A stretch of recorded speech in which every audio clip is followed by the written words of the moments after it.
Subscribe કરો ये है न्यूज़ इंडिया चैनल ने પછી YouTube એપ પર બેલ આઇકોનનું બટન દબાવો અને નિહાળો ये है न्यूज़ इंडिया चैनल।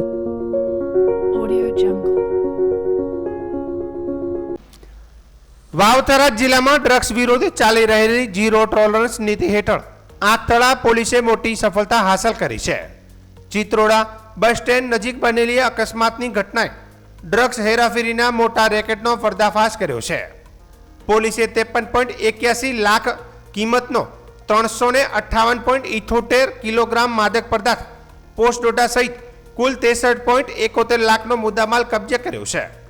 મળતી માહિતી મુજબ ગુજરાત સરકાર અને પોલીસ વિભાગની ડ્રગ્સ વિરોધી ઝુંબેશ અંતર્ગત આખતળા પોલીસ પેટ્રોલિંગમાં હતી।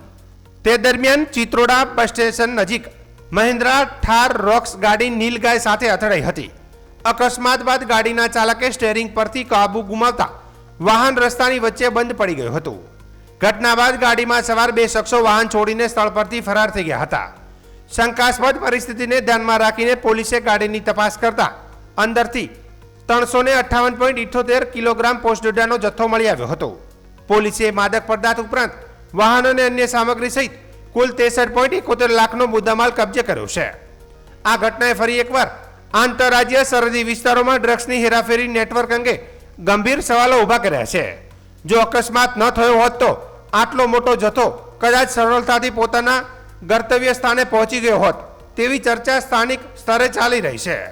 પોલીસે અજાણ્યા આરોપીઓ વિરુદ્ધ ગુનો નોંધી તેમની શોધખોળ શરૂ કરી છે। ફરાર થયેલા શખ્સોની ઓળખ મેળવવા તેમજ ડ્રગ્સનો જથ્થો ક્યાંથી લાવવામાં આવ્યો હતો અને ક્યાં પહોંચાડવાનો હતો તે અંગે વધુ તપાસ હાથ ધરવામાં આવી રહી છે। દેશભરના કરોડો મધ્યમ વર્ગીય અને ગરીબ પરિવારો માટે ફરી એકવાર મોંઘવારીનો માર પડ્યો છે। પશ્ચિમ એશિયામાં સર્જાયેલા ઉર્જા સંકટની અસરે હવે સીધી રીતે ભારતીય રસોડા સુધી પહોંચી છે। કેન્દ્ર સરકારે ઘરેલું એલપીજી એટલે કે રાંધણ ગેસ સિલિન્ડરના ભાવમાં પ્રતિ સિલિન્ડર ₹29નો વધારો જાહેર કર્યો છે, જે તાત્કાલિક અસરથી અમલમાં આવ્યો છે। 3 મહિનાના ટૂંકા ગાળામાં બીજી વખત ગેસના ભાવમાં વધારો કરવામાં આવ્યો છે, જેના કારણે સામાન્ય પરિવારોનું ઘરેલું બજેટ વધુ ખોરવાશે। દિલ્હીમાં 14.2 કિલોના ઘરેલું સિલિન્ડરની કિંમત હવે 942 સુધી પહોંચી ગઈ છે। વિશેષજ્ઞોના મતે ગેસના ભાવમાં સતત વધારો થવાથી સૌથી વધુ અસર મધ્યમ વર્ગ અને ગરીબ પરિવારો પર પડે છે। પહેલેથી જ ખાદ્ય ચીજ વસ્તુઓ, શાકભાજી, દૂધ અને દૈનિક ઉપયોગની વસ્તુઓના વધતા ભાવ વચ્ચે હવે રસોડાનો ખર્ચ પણ વધી ગયો છે। વિપક્ષી પક્ષોએ આ ભાવ વધારાની ટીકા કરતા જણાવ્યું છે કે મોંઘવારીથી ત્રસ્ત જનતાને રાહત આપવાના બદલે સરકાર સતત ભાવ વધારાનો બોજો લાદી રહી છે। તો બીજી તરફ સરકારનું કહેવું છે કે વૈશ્વિક બજારમાં ઉર્જા ક્ષેત્રમાં ઊભી થયેલી અસ્થિરતા અને આયાત ખર્ચમાં વધારાના કારણે આ નિર્ણય લેવો પડ્યો છે। જો કે માત્ર 29નો વધારો નાનો લાગે, પરંતુ વર્ષ દરમિયાન થતા વારંવાર ભાવ વધારા સામાન્ય પરિવારોના માસિક ખર્ચમાં નોંધપાત્ર વધારો કરે છે। પરિણામે ગૃહિણીઓ અને સામાન્ય ગ્રાહકોમાં પણ નારાજગી જોવા મળી રહી છે।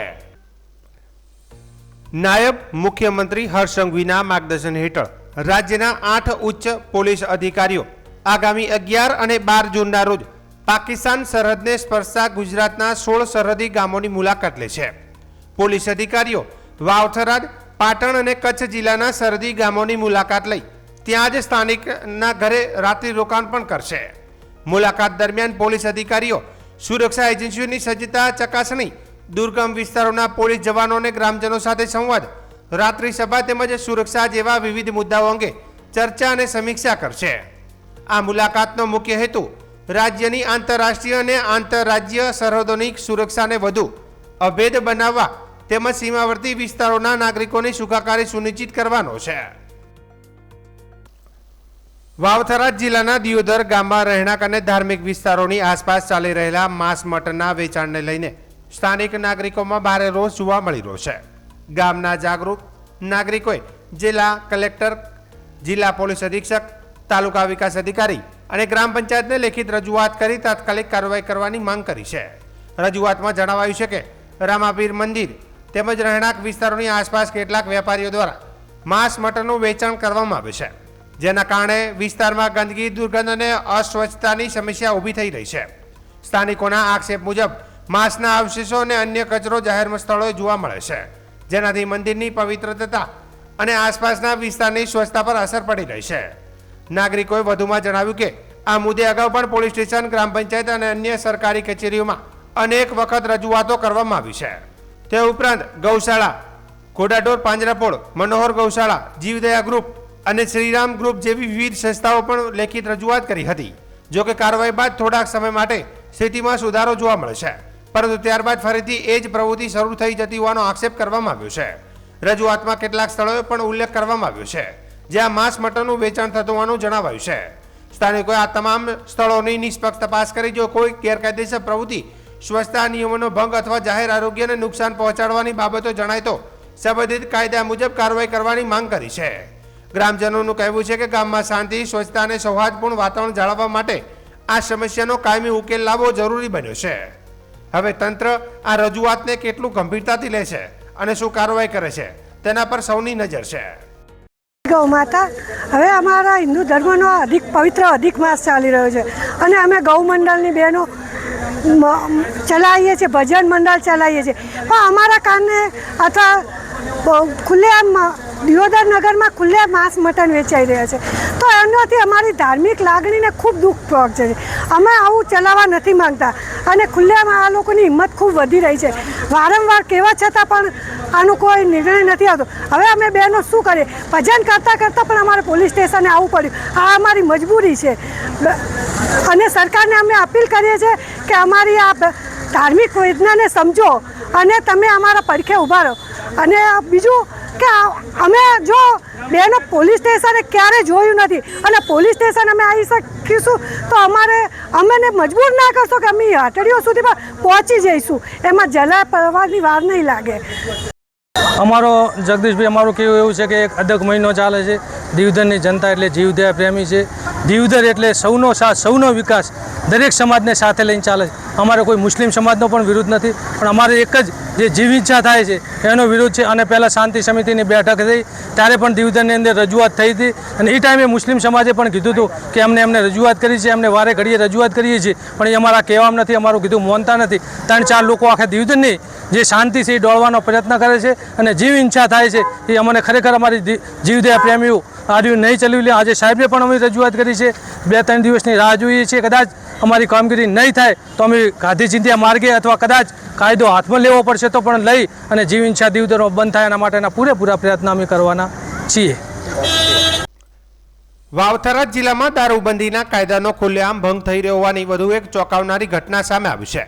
જિલ્લામાં એલસીબી દ્વારા માવસરી પોલીસ સ્ટેશન વિસ્તારમાં કરાયેલા 2 અલગ અલગ દરોડામાં રૂપિયા 42 લાખથી વધુનો વિદેશી દારૂ અને અન્ય મુદ્દામાલ ઝડપાતા સરહદી વિસ્તારમાં દારૂના કાળા કારોબારનું મોટું નેટવર્ક સક્રિય થયું હોવાની આશંકા વધુ મજબૂત બની છે. પ્રથમ કાર્યવાહીમાં એલસીબીની ટીમે માવસરી સુઈગામ કસ્ટમ રોડ પર પેટ્રોલિંગ દરમિયાન એક ટ્રકને અટકાવી હતી. તપાસમાં ટ્રકમાં લોખંડના પતરાની આડમાં કુશળતાપૂર્વક છુપાવેલો ભારતીય બનાવટનો વિદેશી દારૂ મળી આવ્યો હતો. પોલીસે 3612 બોટલ દારૂ, ટ્રક અને અન્ય સામગ્રી સહિત કુલ 27.89 લાખનો મુદ્દામાલ કબજે કર્યો હતો. ટ્રક ચાલક કરશન સોલંકીની ધરપકડ કરવામાં આવી છે, જ્યારે દારૂનો જથ્થો મોકલનાર અને મંગાવનાર મુખ્ય સૂત્રધાર હજુ ફરાર છે. આ ઘટનાની તપાસ ચાલી રહી હતી ત્યાં જ એલસીબીએ બીજી મોટી કાર્યવાહી હાથ ધરી હતી. ચંદનગઢ ગામની સીમમાં ખોટી નંબર પ્લેટ લગાવેલી પિકઅપ ડાલામાં એરંડાના કટ્ટાઓની આડમાં દારૂ અને બિયરનો જથ્થો સંતાડીને લઈ જવામાં આવતો હોવાનું બહાર આવ્યું હતું. પોલીસે 14.12 લાખનો મુદ્દામાલ જપ્ત કરીને રાજસ્થાનના જાલોર જિલ્લાના દિનેશ જગદીશ વિશ્નોઈની ધરપકડ કરી હતી. આ બંને ઘટનાઓ અનેક ગંભીર પ્રશ્નો ઊભા કરે છે. એક તરફ ગુજરાતમાં દારૂબંધીનો કડક કાયદો અમલમાં હોવાનું સરકાર દાવો કરે છે, તો બીજી તરફ સરહદી વિસ્તારોમાંથી કરોડો રૂપિયાનો દારૂ સતત ગુજરાતમાં ઘૂસી રહ્યો છે. ખોટી નંબર પ્લેટો, માલ સામાનની આડમાં દારૂની હેરાફેરી અને આંતરરાજ્ય નેટવર્કના સંકેતો દર્શાવે છે. દારૂ માફિયાઓ કાયદા કરતાં એક પગલું આગળ ચાલી રહ્યા છે. સ્થાનિક લોકોમાં પણ ચર્ચા છે કે જો એલસીબીના દરોડા આટલો મોટો જથ્થો ઝડપાય છે તો કેટલો દારૂ પોલીસની નજર ચૂકવીને બજારમાં પહોંચતો હશે. સરહદી વિસ્તારોમાં દારૂના ધંધા પર સંપૂર્ણ અંકુશ ક્યારે આવશે તે હવે મોટો પ્રશ્ન બની ગયો છે.